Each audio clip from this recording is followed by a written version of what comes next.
Namaste. Welcome to our channel. Today in this video, I am just discussing about the formality or regarding the export of goods and services to a foreign country under the FEMA Act 1999. As per the section 7 of the FEMA Act 1999, all these export transactions of the goods and services are said itself. And RBI has issued a separate circular, that is circular number 16 bar 2015-16 dated 1/1/2016 regarding all the directions, all the formalities, all the rules, etc. that to be formed under export of the goods and transactions. What is an export? Export is a current account transaction. I just described in my previous video that a current account transaction is a transaction which is freely transferable. There is no specific limitation or hindrances in that kind of a transaction made by the government of India or the RBI itself. So it can be made freely unless otherwise there is no specific constraints regarding that part. So export comes under the current account transaction. So it can be freely made out of India. What is an export itself? An export is the taking out of the goods or service to a country outside India by way of sale,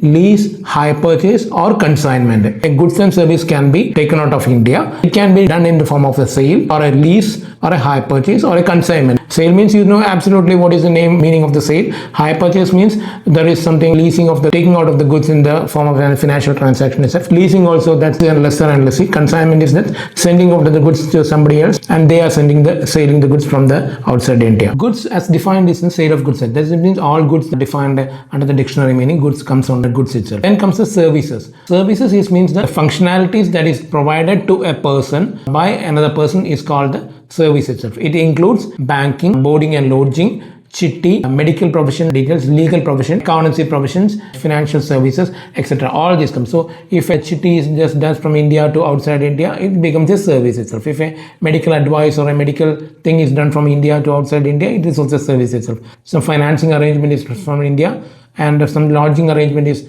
doing from India. All the kinds of amusement, etc. Every comes under the service itself. These are the definition of the export of the goods and services under the FEMA Act 1999. So under the FEMA Act, for the export of the goods, AD dealer is required. That is an authorized dealer. That is a bank is required. And all the payments that is come to the exporting of the goods should come through the AD bank itself. That is come through the banking route itself. It should come all the consideration that is coming itself. AD bank has a MFEC authority over the export of the transaction. The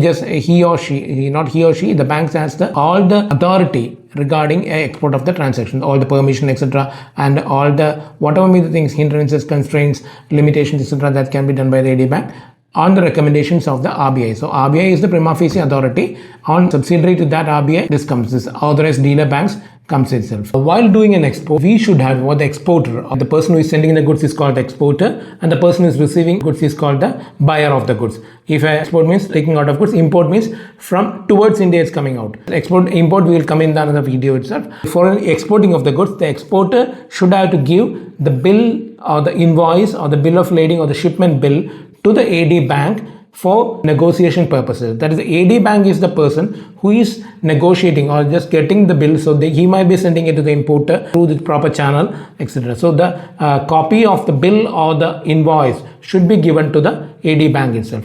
Also, the exporter has to give an export declaration form itself. That is another form that should be given. It should be triplicate, duplicate, etc. that is sent by the RBI itself.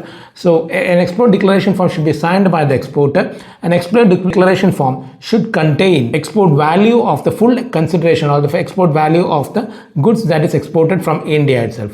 If the export value cannot be determined at the time of the export, then the exporter can estimate the market value of the goods and put that value in the export declaration form and sign it and just give it to the authorized dealer also. One copy is to be given to customs and one copy is to be given to the AD bank for the negotiation purpose in the subsequently itself. Who is the person who is authorized to control the export and import transaction in India? It is called the DGFT. That's Director General of Foreign Trade itself. That DGFT comes under the Ministry of the Commerce under the Government of India. It works through some of the regional offices and the head office in Delhi, the regional offices, etc. DGFT makes the policies, rules, etc. and the directions, etc. that to be made in the foreign trade itself. RBI also makes the directions also. The DGFT is the person who is the authorized person or the authorized government authority to control the export of the transaction itself. Then comes the issue of the guarantees by the AD bank to the exporter. Suppose the exporter does not have any working capital, so he just wants some money itself. So the AD bank can give the guarantee to the exporter for the export transaction itself.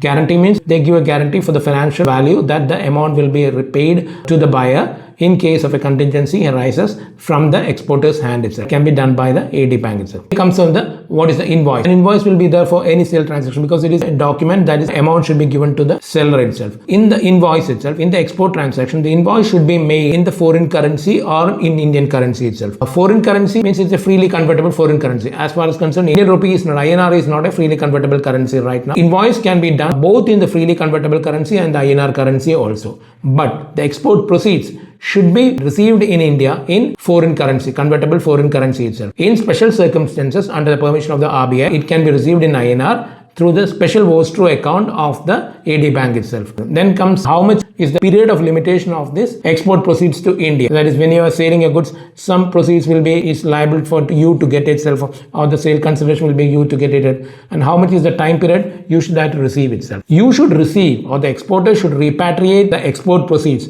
from outside India to India within 9 months of the export date itself. So that is, from the shipment date, he should get the sale value within 9 months itself. If the sale is the warehouses outside India, then it can be received in India or got to India within 15 months of the export date itself. Warehouses means goods which is kept outside India, or in warehouses are the places where the goods are stored itself before it is embarkation to the country after the customs verification or before the customs verification. It can be sent out to the warehouse outside India, and in that case 15 months is the date, otherwise 9 months is the date from the export date. During the COVID times it was extended to 15 months, but now the COVID is etc. panic is over, so it is 9 months and 15 months respectively. This export proceeds can also be received through a credit card also. Importer or the buyer can pay through the credit card, or the exporter can receive through the credit card account itself also the export proceeds. In that case, AD bank should release the EDF form in duplicate to the exporter only after the proceeds of the sale has been received to the nostro account. So the